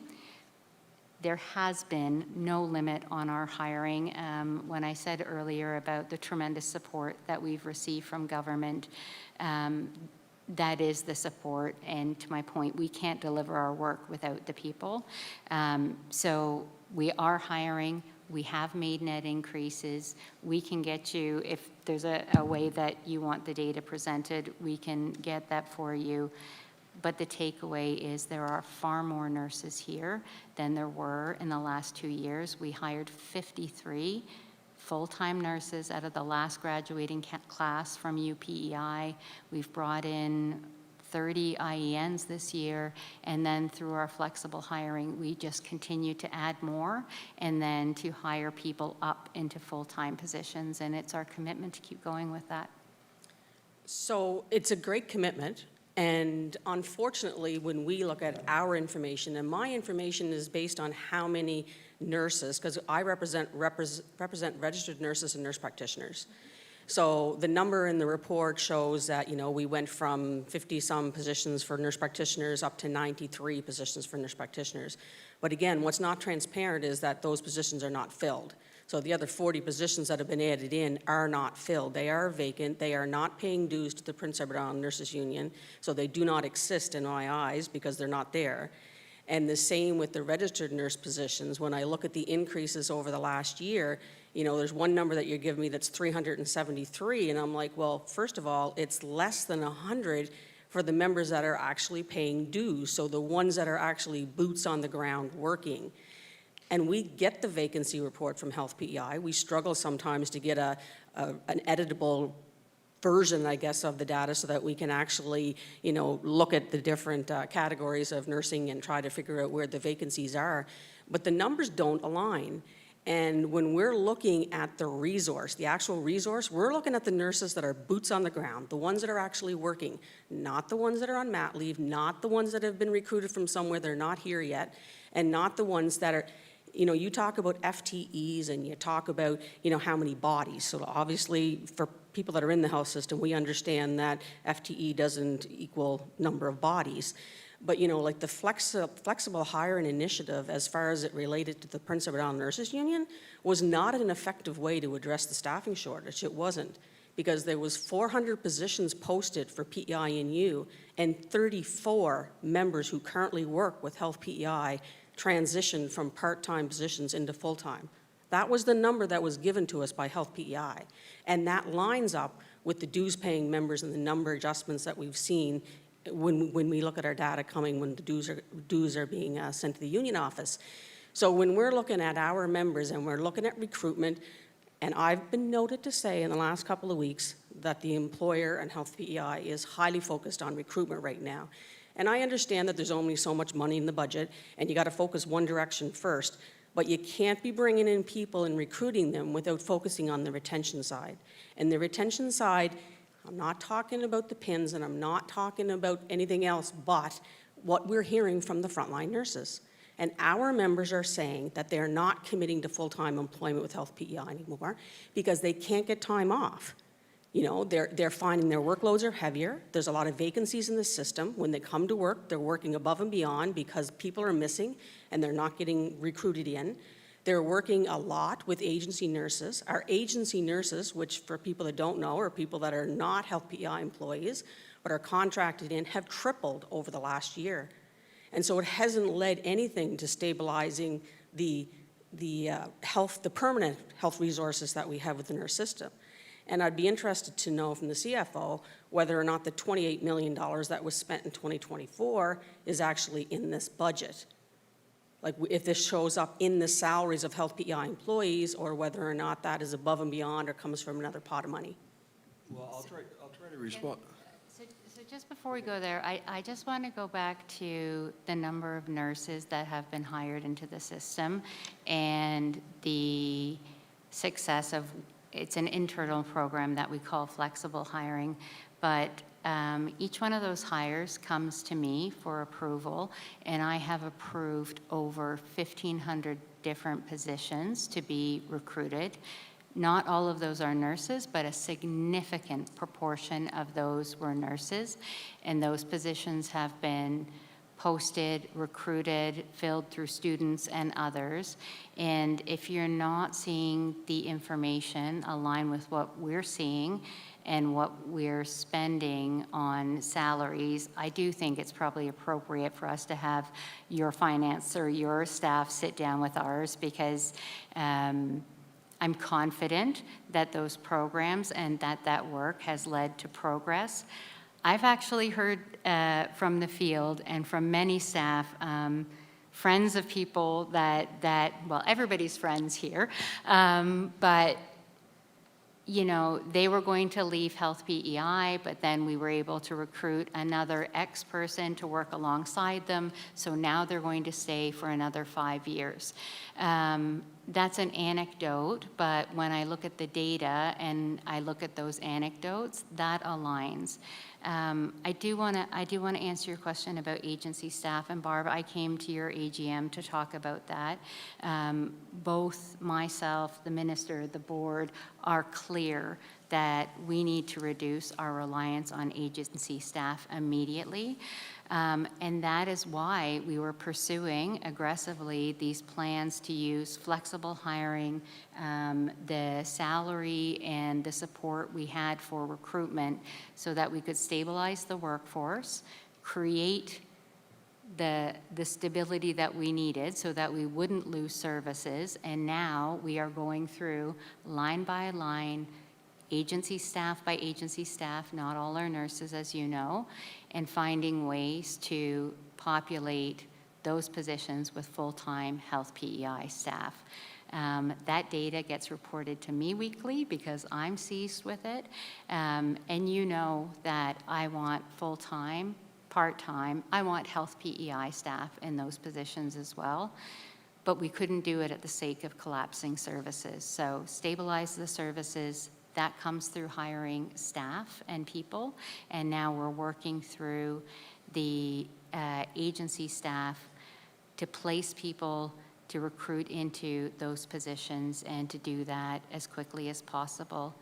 In terms of the amount that's in our budget this year for agency staff, it is held at exactly what it was last year, which means we must decrease the numbers of agency staff in order to not overspend our budget. And my team will tell you that they have communicated to their teams that the goal is to reduce that reliance on agency staff, and they cannot exceed that budget. So I do think we're very aligned on this. we needed to ensure that we had more full-time staff before we started to remove those agency staff from the environment. The other thing that we've done, we have a lot of new nurses, as you know, in our workplace. We have a lot of internationally educated nurses in our workplace. New grads, internationally educated nurses, even newcomers who are learning the system need support. We've hired more educators. We've hired folks to support transition to practice so that, again, we can support some of those new nurses and start to remove the agency staff who are more experienced nurses from the system. But it takes, we want to make sure we have safe care. We want to make sure these folks are onboarded properly. We want them to be successful. As you know, that first year in practice is so important for their decision to stay with us. And we want to make sure we're doing that properly because we want them to stay. So I guess the last comment I'd make would just be back around to the data again. And I just want to be consistent in how we are reporting the data, because you're reporting in multiple different ways, and each time we hear it, the numbers are different. And what I'm saying is that in our organization, it is very small. We have a number, our dues come in, the numbers are attached to it. I can see it very easily, and I can show you those books, but they are not aligning with what Health PEI is saying about increasing staffing right now. Thank you. All right, we're going to move on to the next question up here. If you can introduce yourself. Sure. Thank you. My name is Matt McFarlane. I'm the leader of the Green Party and health critic for our party, and thank you for coming up to Summerside.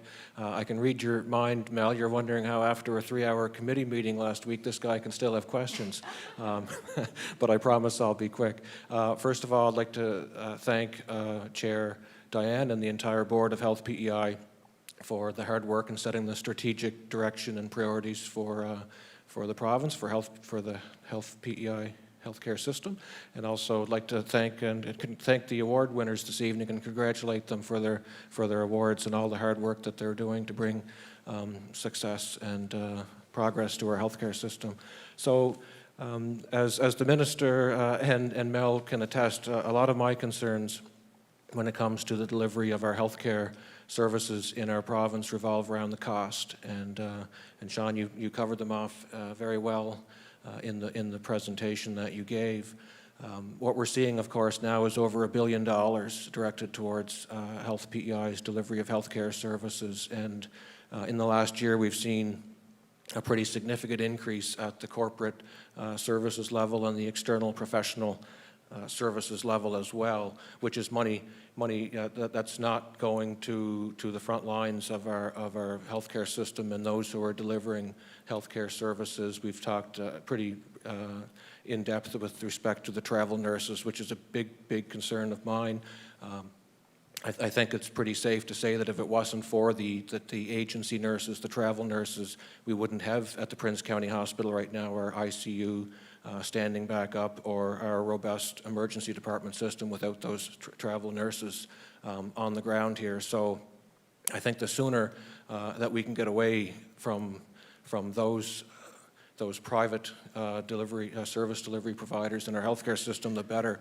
So I guess my question would be, when we've seen we're not talking, hundreds of thousands of dollars, we're actually talking millions of dollars being delivered to corporate services, to the executive leadership team, to standing up the transformation team, external private consultants as well.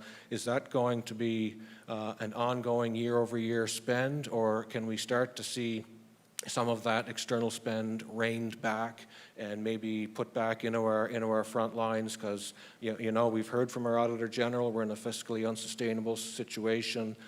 Almost 40% of the money we get in Prince Edward Island comes from Ottawa. If Prime Minister Carney, in the course of setting out the federal budget, drops that by 1 or 2 percentage points, we're talking millions of dollars lost to our small economy. So my question is, are we going to start to tighten up some of that external spend, and are we going to see some of that money put into our frontline healthcare providers so that we can focus, as Barb said, on retention, not just recruitment, because every healthcare worker retained is one recruited. So it's a really good point, and I have to say, when you look across the country and you look here, the healthcare budget is increasing. We talked at Standing Committee about the corporate services budget, and it is a bit of a misnomer to say that executive salaries are driving that budget. We had significant increases last year due to the work associated with standing up the medical school. That all sits in that corporate services line item. I did go through it kind of line by line at Standing Committee, but I'll bundle them. So a lot of the expense was to adding in residency seats, creating the academic office, and standing up the medical school. There was another significant portion directly related to HR and many different components of HR, a significant spend on improving our occupational health and safety team. We have launched some initiatives about workplace safety and violence, about return to work programs, about supporting people with workplace-related injuries. These were important, and also augmenting our recruitment team, and I talked a little bit about that earlier. So that also factors into that corporate services budget. There was a $4.5 million expense, that line item that was approved called the Health System Sustainability and something line.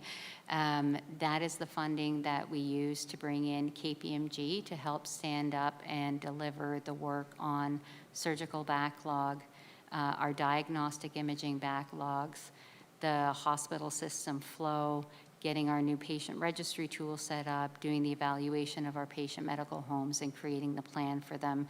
The work that they did on that was a one-time contract. As you know, it had 2 phases. Those reports are online now. Well, the first report was on for a while. Phase 2 is up now.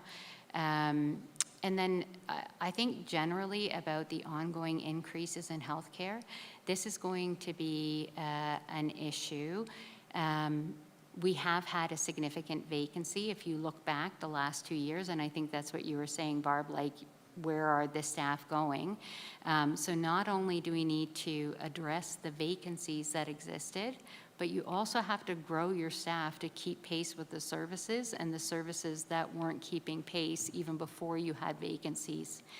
As Sean was pointing out, like 80 to 85% of our budget is driven by staff costs, or you could say outsourcing, but for us that means out of province costs, right? Basically contracts for services for healthcare that we don't deliver on island. Those healthcare costs will continue to grow at rates driven by collective agreements and just cost of living increases. So there will be budget pressures. We will always maintain the administrative component of that budget at the average of Canada or lower. There are a couple of different metrics. There's a new one that came out. There's an old one that High uses, and those are the things that we'll use to manage our administration.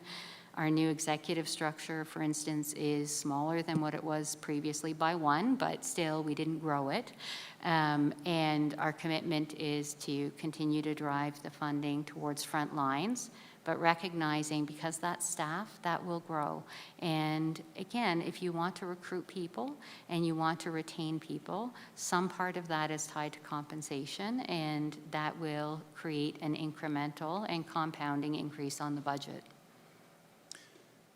Thank you for that, Mel, and thanks again, everyone, for coming up to Prince County this evening. Thank you.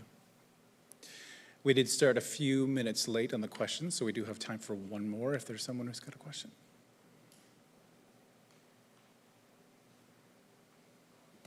So Dave, just one comment to Matt's question, and it always gets lost on me. We're in Summerside tonight. In the last 5 years, we have increased our population from 159,000 to about 182,000, which is about the population of the greater Summerside area. So that's about 14.5%. So again, from a service delivery perspective, it is going to cost us more to service 185,000 Islanders as opposed to 159,000. And again, back to some of the ratios that Mel talked about. One is health spending per capita. We are actually 8th in Canada, in our per capita spending on healthcare, we should be much higher because of our small and with the lack of economies of scale. We are around $9,000. Nova Scotia, for example, is 11.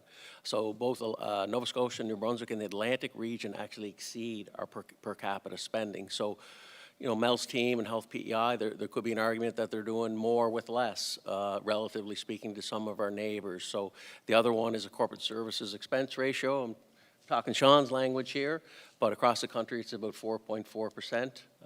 We are 4.3%. So I don't believe that there is, I think, as Sean presented today, that it's service delivery. We have more beds open than we ever have. We have more staff, including physicians, that can be expensive. And again, I like the work that we're doing in OHS on health and safety within Health PEI to support our workforce, help them get back to work, so on and so forth. So I like those investments that we have been making over the past couple of years. Thank you. Thank you, Minister. Hi, we've got one last question up here. If you could introduce yourself, please. Hi, my name is Morgan. I'm an ICU nurse at the Prince County Hospital. I've been there on and off for the last 13 years or so, and we've, reopened now. Heavily reliant on travel nursing, locum physicians, and I'm just kind of wondering, how long do you anticipate the need for travel nurses in the province? As an ICU nurse, when I started 13 years ago, I was mentored. I worked with very senior ICU nurses, 20 to 30 years of experience. And now we have baby ICU nurses teaching ICU nurses. And I can't see them spending an excessive amount of time of their career working in critical care due to the increased load, the knowledge base that is required, and then also the lack of support related back to travel nursing. So just a little figure I want to show you. To staff our unit for 1 week, we need 70 12-hour shifts to be filled. Last week, from October 19th to the 25th, 51 of those 70 shifts were filled by travel RNs. It's very difficult to work alongside travel that don't have the same want to better your unit when we're already in such a difficult position as far as trying to rebuild, and we're not even rebuilding back to what we were. There's been a higher expectation now where we've now increased by 4 beds. We're now a 10-bed unit where we always ever ran a 6-bed unit. We've now increased 4 tele beds without any increased staffing. But really, my real question is, how long do you anticipate needing to spend money on travel nursing? So as I said, it's a good perspective for us to hear. We want that unit staffed with Health PEI nurses. As you would know, we've sent a number of our own nurses away for upskilling and training to become critical care nurses. It's important where we can't recruit them that we continue to train them. And our commitment is to get there. And I do appreciate the lack of equity and the lack of fairness and just the lack of commitment to the hospital, the community. As I said, we are working week over week to try to reduce our reliance on these nurses. The government has given us the funding and the flexibility that we need to hire. But as you've said, and as we know, it is hard to find experienced critical care nurses to come and work and live, and we will continue to train them, recruit them, upskill them until we can fill those positions. The one piece of optimism I would say is that a year ago, people told me that, we wouldn't be able to find anyone to go into a number of the positions that we had, that we were losing every, competition for nurses that we were engaged in, that Health PEI was no good at recruitment, that we lost all these things. We got every nurse that wanted to stay in PEI out of last year's graduating class. We will get everyone who wants to work at a PEI from the accelerated class. We have a line on, and maybe I shouldn't say this out loud so our Atlantic counterparts aren't upset, but we have connections with 17 graduating NPs so that the minute they are ready to work, we have job offers for them. So I appreciate it's not fast enough, and I appreciate how it feels to work alongside people that don't share the same commitment to the workplace and the community that you do. I can tell you that we are committed and we have put the tools and the process in place to try to move full-time people into those roles, to do that as quickly and safely as possible, but also to be very careful that we're not losing services that the island relies on and having to buy those services or send islanders off island. So it's a balance, but we are committed to getting there. I don't know if you wanted to say anything, Minister. I have some family connections and a lot of friends in the nurse, and I'm disappointed to hear about the mentorship challenge that they may have. I have heard that some of our travel nurses who tend to be senior have provided mentorship roles within our system, so that is disappointing to hear that that's not the feeling in that particular unit. But from some of the feedback that I've received is that they tend to be senior, and that we do have some good people that are mentoring, again, this new workforce that we've created. We did expand the nursing seats in 2021 from 72 to 98 at UPEI. So we're starting to see the garden analogy that I used in my remarks is that we are producing more, and that's always the issue is workforce development. That's how we've gotten to this place in Canada with our lack of focus on national workforce development. So the study, the Caring for Canadians study that the federal government released about a year ago has some really dire numbers about producing healthcare workers within Canada to meet the demand and back to population growth. We have gone from 35 million to 42 million people in 8 years in Canada, which is causing significant challenges in education, healthcare, infrastructure. So, again, our workforce planning, I'm a big proponent. I love our Marion Reed grant program that we stood up for allied health. So again, there is some positives in this answer to this question, but again, providing services is very important to us as well. We talked about the lack of closures, for example, Western Hospital closed multiple times, and I think it's about a handful in the last 12 months. So we want to continue to provide services. It is a balance. We understand the financial implications of maintaining services for our ever-growing population. So I appreciate your comments, I really do. Thank you. Thank you, Minister. Oh, we're in with us. I also wanted to add, we don't want to be linear or traditional in our thinking. Like, this is a problem that we want to solve.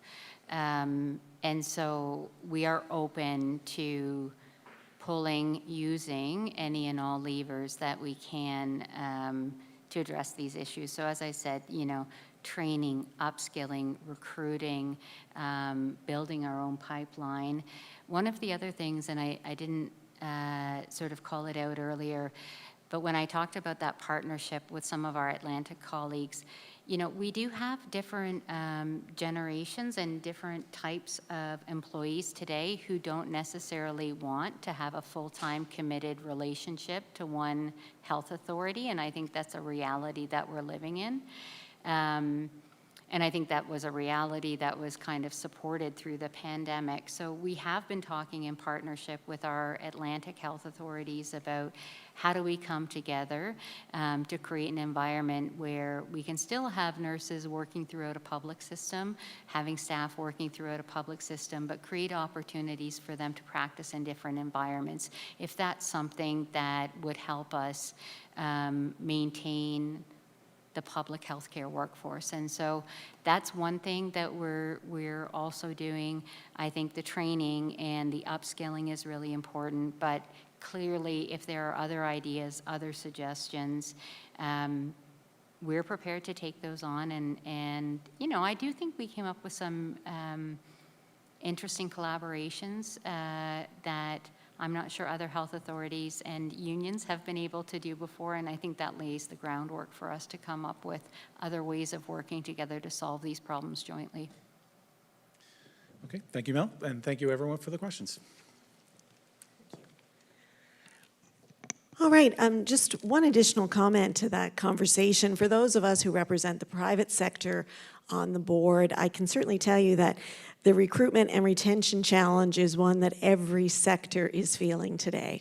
And it's certainly very evident in the healthcare sector because it touches each one of us, but it is a challenge everywhere, and we're so blessed that our population is growing, but at the same time, it is a challenge for all sectors, and I hope you're leaving here tonight with that sense of optimism that Health PEI has a very concentrated focus recruitment strategy, and that good progress has been made in the last year, in the last 24 months. Still lots of work to be done, but we are moving in the right direction. So this, we are coming to the close of this evening's program. We really thank you for coming out, making the time in person, or for those of you who have participated virtually. It has been a night of great presentations, good reports, and really great engagement from everyone. I hope you are leaving with some valuable insights and that optimism that great work is happening. There's more work to do, but you've got a great team here with the province and our leadership with Health PEI that will make that happen. So thank you again for coming. We look forward to hosting you at future Health PEI events, and safe drive home. Thank you.